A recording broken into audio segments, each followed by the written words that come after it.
this way of life, walking in beauty, as I like to call, and unfolded organically in my life through the sport of lacrosse.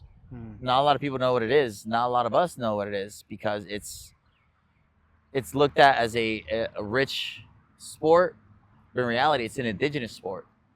Yeah, the stick It's games. the We stick we game. have Yeah. stick games up Mm-hmm. north of the Yurok tribe. We do that every year. So Mm-hmm. I definitely Exactly. So that was my personally, that was my first activation. As I start to study a little bit more, I was like, whoa, like this game is called the medicine game, Mhm. or we play for the creator. And that was like surface level. This is me in grade school. I was like, oh, this is interesting. And even though I was exposed to a lot of things in the Mexica culture, but the education behind it, I didn't really know it because my parents, I'm first generation Mexican, by the way, even though I'm Mexica and Purepecha from my mother and Mexica from my father, my parents were in survival mode, trying to make ends meet, trying to provide for the family. And as a kid, I didn't understand. As an adult, I'm like, I understand. You don't want to expose that energy and that trauma that they carry to your children because Mhm. you're trying to provide for them. But going back to the game of lacrosse, it was a beautiful sport that gave me so much, gave me opportunity, gave me access to different parts of the city, different parts of the state, even going out of state. I was very fortunate to be sponsored to go to lacrosse camp, to play for travel teams that cost hundreds, even thousands of dollars. Look, I was very fortunate, and Creator blessed me with the opportunity to be doing these things for free. And what that did, that allowed me to build bridges with other relatives that were white, other relatives that were in different cities, and it allowed me to understand and not be so judgy, because I didn't grow up with white people. I grew up in a predominantly, I guess you could say, Latino, Hispanic, and Black society. I grew up in Watts, California, so that was a very interesting and place that taught me a lot. But it does not define who I am as a person, Right. right? Right. So with that said, with the exposure of these different cultures and different relatives that don't look necessarily like us, it allowed me to find a common space and a common ground of the sport, of the medicine. And I understood why it was called the medicine game. Like anything else could be medicine. It was my outlet to release whatever it is I was going through personally, and which allowed me to actually play in college for a couple of years. And from there, I started coaching, and then I'm still coaching. I just finished lacrosse season with my young girls. Nice. So this game has given me so much, where I've given so much back, Hmm. just in a nutshell. And there's a lot of details, but I'll pause there. But through the sport of lacrosse, I met an indigenous teammate. Don't know what tribe he's from.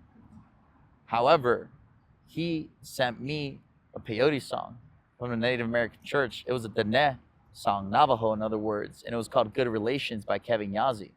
Mm. And that song changed my life.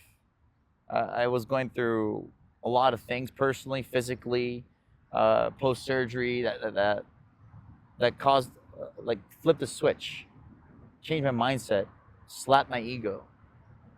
And through that allowed me to go deep within myself through meditation, through sin science, through even like the basic practice of yoga. Mm. Yoga's not even from here. Yoga's from India. That's a whole other devotion. However, that allowed me to give me a stepping stone to go in deeper within myself, and to eventually discover ceremony in a sacred way. And through ceremony in a sacred way, it unfolded through everything that I do: the music industry, the sport, radically expressing myself in these environments to attract the right people in my life. That eventually led me to being invited to a beautiful setting that was a party, but it was just a celebration of life. And through that, I met one of my first mentors, and her name is Veronica. And I call her Ganesh in the flesh because she looks like that deity. And that's when I got invited to my first sacred medicine ceremony. Not to say that I wasn't experienced with medicines or entheogens, even though the context around it was recreational. It still allowed me to find those dimensions, to find those ways of life in a very different setting. And fast forward to now, I've sat in many different circles. I've done many ceremonies, but Before we fast forward, let's backtrack just a all little right, bit, cool, because you said a lot of stuff there. exactly. Yeah, I think that's amazing. Connecting to people and cultures through sports and family Mm-hmm. and but I wanted to jump into the EDM aspect, because I feel like Okay. this is something that a lot of people our age can connect with, where their first experience to really connecting to a culture or a vibe of people around them that is greater than themselves, but it's also positive, because there's a lot of energies there. The scene's a little bit different now, but I know like a few years ago it was definitely plur, peace, love, unity, respect. You go Mm-hmm. there, your Rave family is like a family. A lot of people call themselves tribes, and you just Exactly. go and you connect to uh, the auras around Mm-hmm. you. And so, what was your experience in the EDM world before you got into ceremonies? Oh man, Because it's I a would say lot. it's ceremony like. I was about to say that actually. So Yeah. so one thing I like to connect and piggyback off on what you just said is your vibe attracts your tribe, Mm-hmm. right? Same thing with the music. There's so many music genres within that world. So many different kinds of festivals. My first festival was actually 10 years ago. Mm-hmm. In November, I'm technically going to be regarded as a OG, Yeah. a veteran, a festival veteran, Yeah. right? And my sister The actually, rave daddy or Rave, whatever. oh, I've been a rave dad. I've been a rave dad. I've been earned that caliber. Yeah. And my first festival, I was 20 years old, I Mm-hmm. believe. So I wasn't even 21. My sister Yesenia, she took me to my first festival, and it's called Hard Day of the Dead. It was a huge culture shock. Huge culture shock. I did know a couple of artists. However, to see how people radically express themselves in that environment, I was like, this is wild. Yeah. Everything was so brand new. It was really overwhelming. I didn't know what to pay attention to because there's so many things going on at once. Mm-hmm. However, I did remember a moment where I saw my old friend. I bumped into one of my old friends there. I've known him since pre-K. And I'm like, wow. And that's a whole other story. But with that, it allowed me to reconnect with the brother that I grew up with, that I Mm-hmm. lost that friendship over time. And that just how That it just felt. It shows felt how home. energies can intertwine and connect. When you're going to a festival, there's hundreds or even thousands of people there, Oh yeah. and then you run into someone that you know. That just shows the energy and the forces. Exactly. And there's hundreds of stories I could go dive into. However, one thing I learned as I kept going to these festivals, I learned that every single music genre has a different archetype, Mm-hmm. has a different kind of person or group of people that go to these things. So there are stereotypes, there are things that are pretty common in certain things as in music, Right. right? It's a vibration. That's the thing. It's a vibration. A And frequency. exactly. So going back as I learned more and more, I noticed that it is a ceremony. Like once you make the commitment that you're gonna go to a ceremony, Mm-hmm. that's when ceremony begins.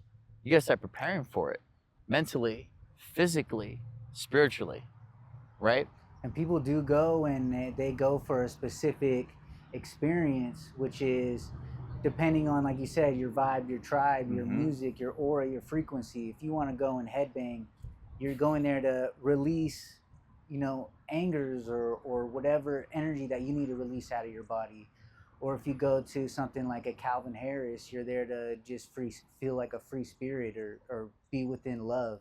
And Mm-hmm. there's just different based off of the DJs and sets you go to and the group that you have. You're going there for a ceremonial experience that I feel like you would get similarly if you were to go to a Temescal with a specific group.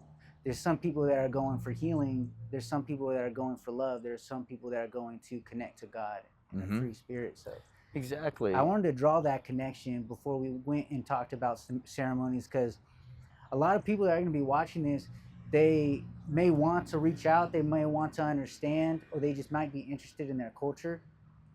And that's a way for them to feel that initial connection, like, oh, okay, that's the reason why I've been chasing this feeling at a festival, and maybe that's why I want to connect to my culture. And so I wanted to draw those lines.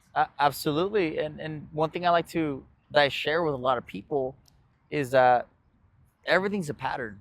Everything comes in seasons: winter, spring, summer, fall, repeat. Sun goes up, sun goes down, etc. Right? So it's the same thing with the way we express ourselves, the vibration from our clothes to the way we speak to the music. That's the common ground. That's an icebreaker. So it's going back to ceremony and these music festivals. You know, if you go to a ceremony, you see somebody with very specific beadwork. You look at it and it's like, oh, that's from the Huichol. That's Mhm. from the Yawanawa. You know, the list goes on. Same thing. You go to a festival, people wear, apparel. It's like, Right. oh, you're a fan of Calvin Harris. You're a fan of whatever that is. People wear rock band T-shirts. So that's where these common spaces, these big communities, have all kinds of people. But that's where you meet your vibe attracts your tribe.